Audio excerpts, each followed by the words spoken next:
I love it when things work. I know, right? Welcome, everybody, to our Fortified Chat for April. I'm Vinny, and I'm the director of Fortified Groups. I'm with Coach Holly, Yep. who is in charge of just about everything else at Fortified. Oh, yeah. Right.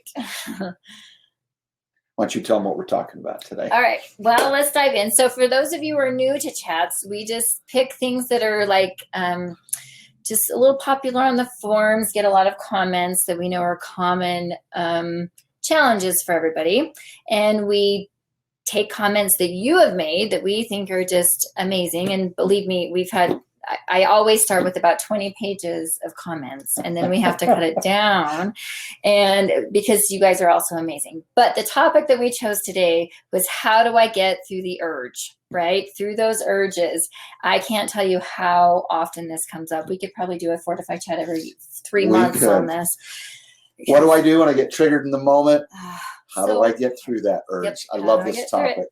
All right, so we'll start. So we kind of separated it in different categories of what to do. So the first one is just emotional awareness with those emotional triggers. So go ahead, Vinny. I want to take this first one from Taxa, who I will just tell you is down under. He's in my Tuesday night group, and I let him know he was the opening comment today because it's a great one. It is. When an urge hits, usually this means there's a need that's not being met. I like to journal and feel any underlying emotions. But processing emotions, I find that the urges subdue or even go away almost immediately. Really? Yes, that's true. Talk to people who journal and process the emotions. Sure. Sometimes, though, they're still there, but only a little bit. I then do some other self-care based off the needs I identified during my journaling. Love that. Perfect. This does take practice. I'll warn you that when you're first filling those, it takes practice, but if you can get that going, it's so true. Yes. Okay. Love, not lust. I try to identify what made me feel triggered, whether it be anxiety for the future, shame from my past, or just a lustful experience with media or my situation. I'll then try to address the trigger by talking it out with a friend that understands or getting away from it. I'll often ask God to do what I can't do for myself and remove the painful emotion or give my strength to go through it. So lots of different options there. Love that. Killing like Krillin. I try throughout my day to analyze what's causing me to feel so triggered, because almost every time there is some underlying emotion that I'm neglecting. Sounds a little bit like taxa, this empty spot. And the lack of balance or homeostasis within myself causes me to be triggered. I've used porn for so long now to numb these feelings, whether it's hunger, exhaustion, fear, anxiety, loneliness, or boredom. So part of what I try to do is recognize what's currently off balance in my life, and then tell myself, it's okay to be uncomfortable. I don't have to fix it right this second with porn or any other inappropriate thought. I'll fix it in a healthy way when I can. Love that. Love that. I mean, that just says it all right there. Good. Okay, so let's move on to the next one. There was a lot of comments about Fortify tools. And so there's lots of things that work outside of Fortify, but we're all kind of using the same languaging and tools. So I thought we'd take some time to highlight some of these. Perfect. Also to Wisdom Seeker 57. Tom, hello, if you're here. Another great comment. Tom had a comment last Fortify Chat. He's always got something good to say. Fortify promised me there are always choice points, even if a relapse occurs. The longer I'm in recovery, the more conscious I become of those choice points, and the more time I have to ponder the choice. Then make the decision for my mind and my sanity. Yep. Really makes a lot of sense. Putting distance between the trigger and the behavior. Yep. Oh, nicely done, Tom. Week 5 training. Yep. Right, go right there. Ooh, Ty GH 1993. Sure, that's what it is. I recently started using the journal on Fortify for moments like this. When I'm triggered, I come to the journal and write my feelings so they can be expressed. Then often I will message or call a friend and talk about it too. So both of those things. Sometimes I have 10 plus journal entries a day, and it has helped me get through those triggering moments. Perfect. I'm hearing journaling. I'm hearing connections. I'm hearing feelings. Processing. Yep. I love that. let's see. I don't want to use that full name. Let's go. John. It's either John 15 or John 1:5. Yeah. I have to change my environment. Something public is best, and getting my body moving is important as well. Then I start using STAR to stop the cycle and focus on why I'm in recovery to begin with. Yeah.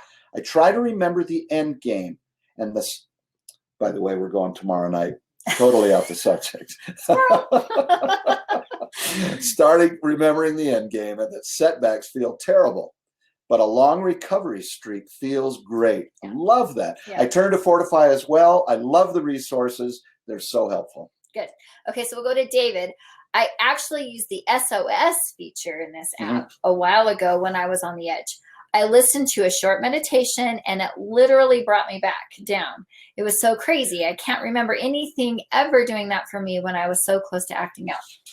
Does everybody know where the SOS feature is? Say, you're a user, and then look on the left-hand side at the bottom and click on that, and there are several really cool options in the SOS feature. Yep. Okay, so Sam Squatch.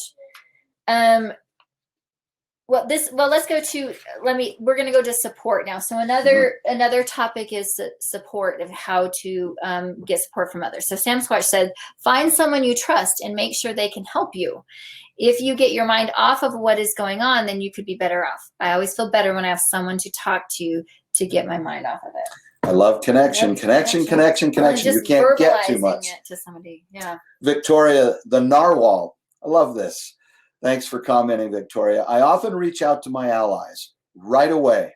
I don't sit and wait, suck my thumb, eat chocolates. I reach out right away the moment I feel triggered.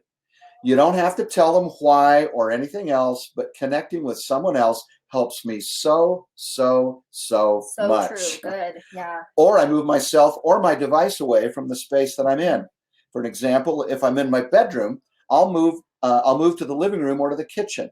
If I'm on my phone, I'll put it in a different spot away from me, or I'll give it to my roommate. Yep, there's nicely people, said. Yep, people are helpful. ZJ Taylor, message one of your accountability partners. Ask for prayer.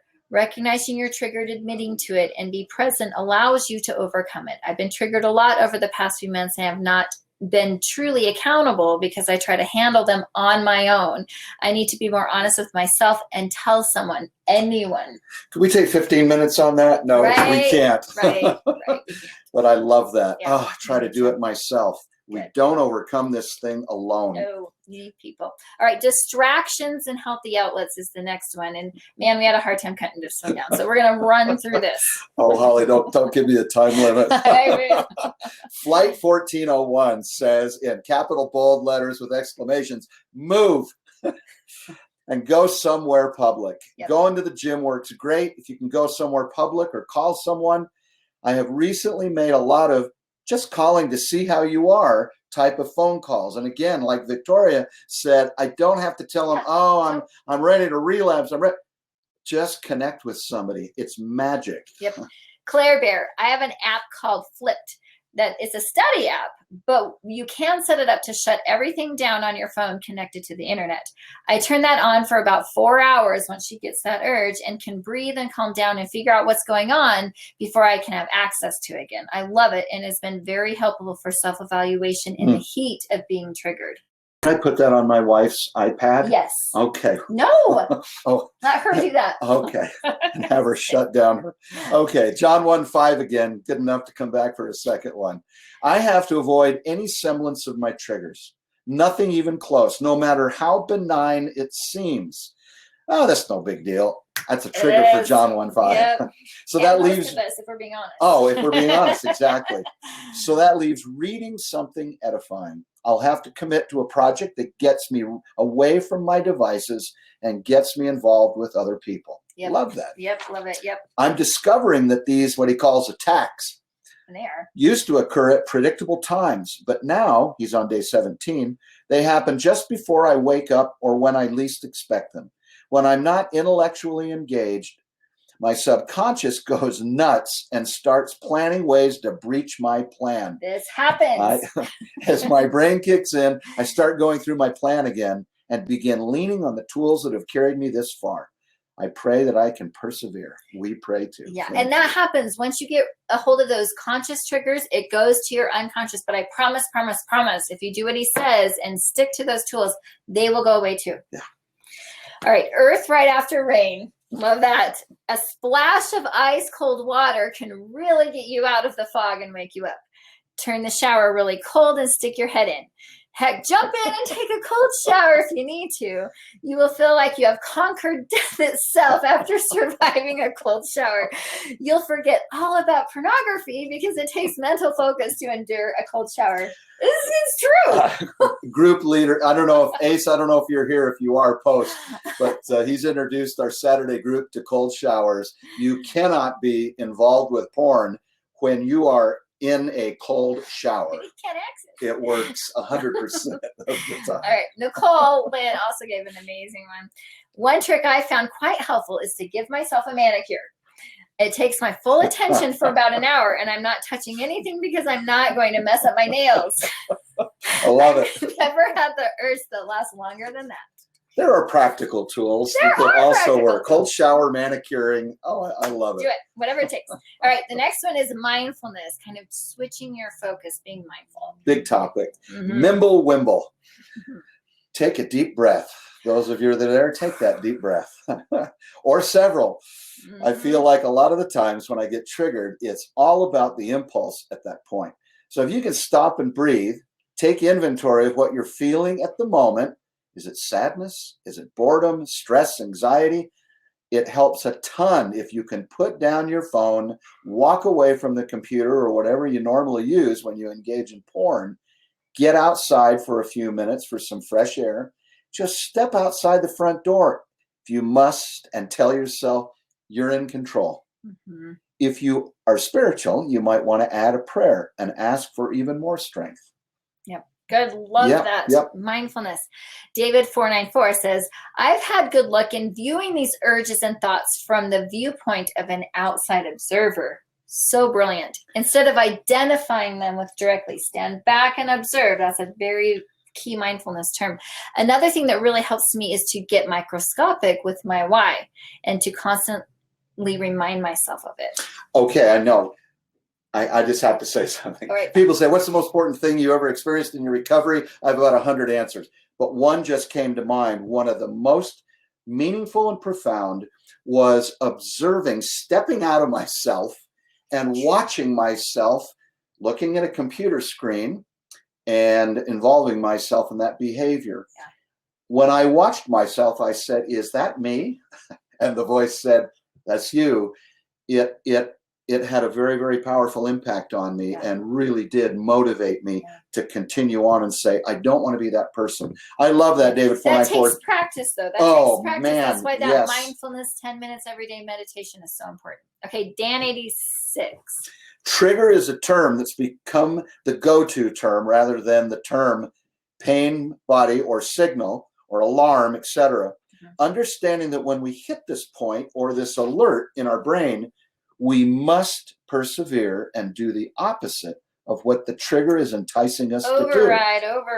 Exactly. Yeah, hard. Using the trigger as a marker or a flag rather than seeing it as an excuse to be elusive. Love that. Then blame the trigger. Love that. I wouldn't have looked if it wasn't for that trigger. Yeah. Let's take control of it and take captive the thought process behind it, and then realize we're moving forward, onwards, and upwards, repeating to ourselves, we are conquerors. I like that. And that the victory is ours, but we still have to fight for it daily and acknowledge it won't be easy, won't be pretty. And if I can just quote, but it damn well will be worth it. Amen. Amen. No, it's so true. This is so beautiful. You guys just have wonderful, wonderful answers. Okay, MF. If I can just sense the urge starting to emerge, like early choice point, right?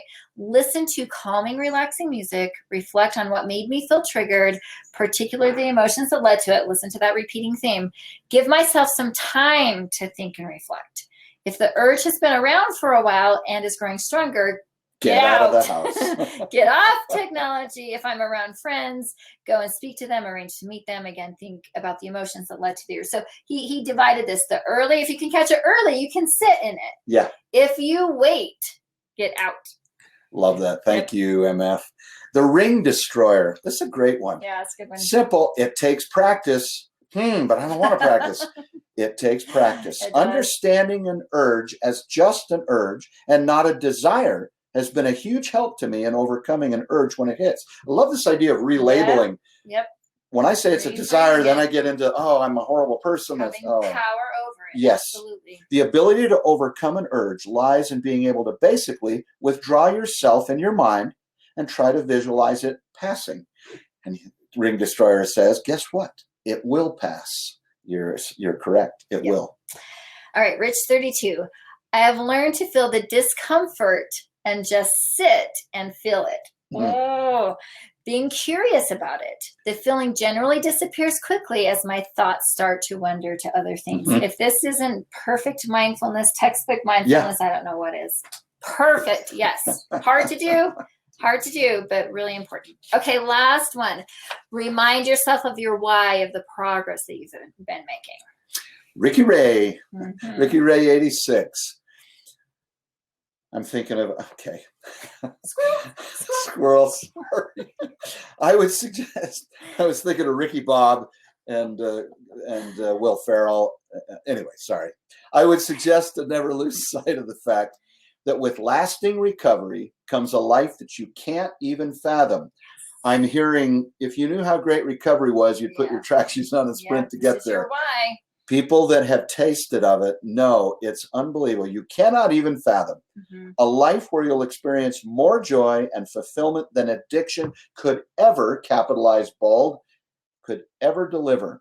If you can just put yourself in that place in the moments leading up to a relapse, that desire will quickly fade. That's why I say, I know we say fast is slow and slow is fast, but to be able to get to a spot where you can begin to, even if it's taking little sips of recovery, you begin to say, this tastes pretty darn good. Not easy, got to practice a lot of work, but it tastes good. I want to get there faster, sooner. So thank you. That's why you have to celebrate those small victories. Oh, yeah. You have to sit in that moment when you do well, so that in these triggered moments, you can observe, what is it like to do well? What is it like to not do well? And then your brain will, allow your brain to just guide over here more and more. I loved that earlier comment where he compared how he felt when he woke up in the morning with, we sometimes call it the hangover effect, versus how good I feel when I'm, whether I'm on a streak, practicing, doing journaling, connecting. That's so powerful. Yep. Just comparing them. Thanks, Ricky Ray. Yep. Okay, Via Taurus. Great formula here. I have a great, simple, hard solution. great, simple, but hard solution. Choice point plus Y thread equals victory. Love it. Choice point is where you have space, time, and possibility to choose what you do want to do. Sometimes I experience that I don't have a choice point. That sucks. But usually I have the Y thread is the conversation that follows that question. Why do I want to watch porn? You have to be honest and true with yourself. There's usually two possibilities. You're going to say, I feel that I want to watch porn, but deep down, I know that I do not want this in my life. Then you're free and you can behave like that. Or two, you're going to say that I know I want to watch porn because X, Y, and Z. If you're really sure about this, then you're free. I doubt this one is going to be your answer. You're here. So I guess you want to get rid of your porn habit. So at the end of the Y thread, you'll know what you really want. And in my experience, you'll know what to do besides either. Yeah. Interesting. I want to just check her name again. Or I don't know if it's her, Via Taurus. Don't know if that's a Latin. Yeah. Forever Man. Hi, Forever Man. Don't know that you're here, but I've known you for a long time. So you, that's right. Stop and ask yourself this question. What do I want most out of life? This really motivates me to see that porn, as they say, is the thief of potential. I love that. What I really want and need is beyond porn. Yeah. Thanks, Forever Good Man. Questions. Beautiful. Good questions. Okay. All right. So in summary, Oz 89. I look back to progress I have made. During a certain time, I was months clean and life felt different. It felt better knowing I didn't succumb to the urge. This type of behavior drove me down and made me feel insecure and doubtful. Look back only to delight in seeing how far you've come, not to dwell in regret. It's a fight for self-control and inner strength. Avoid triggers, even the smallest triggers. You keep hearing that, Fred. Even smallest triggers are a pebble that can cause a rock slide. Yes. Walk with faith and confidence, that empowerment. Know you travel a path worth traveling. That's Viktor Frankl. There's pure purpose and meaning in it.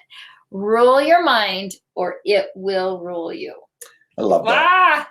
Tuesday night group. Truths. I know some of the Tuesday night group is here. They had a homework assignment, and it's to come up with their why statement. And one of the first ways to do that is, again, contrast the pros and con list. Yep. Here's what I get from watching porn.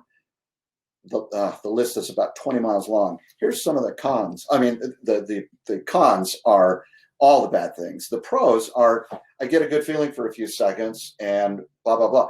It's a real short list. Yeah. Compare that list and you'll be able to create, if you haven't already, an amazing why statement that's been mentioned a couple of times here. Thank you for being with us. Yeah. We love this chance to spend a few minutes with you. Let me give you just a heads up on what's coming up. Coach Les and Group Leader Les is our next scheduled webinar. So good. It's going to be so He's good. Terrific. He's going to share highlights and he's going to share lowlights. Highlights and lowlights. Comparing the two. You can check it out, but he'll share a little bit of his story, which is why wishing, hoping, and trying really hard isn't enough. You got to have a plan. So that'll be May 22nd at noon. The next Fortify chat will be May 29th. We'll be back here. Don't know what the topic is yet. Then Raisha. We've been talking about Raisha's replay. We had technical problems back in February. It was very, very positive. She will be here on June 5th at a new time we've never done before, 7 p.m. Mountain Time on Wednesday, June 5th. Raisha will be back talking about emotional attachment versus emotional dependency and building effective, healthy communication and true intimacy.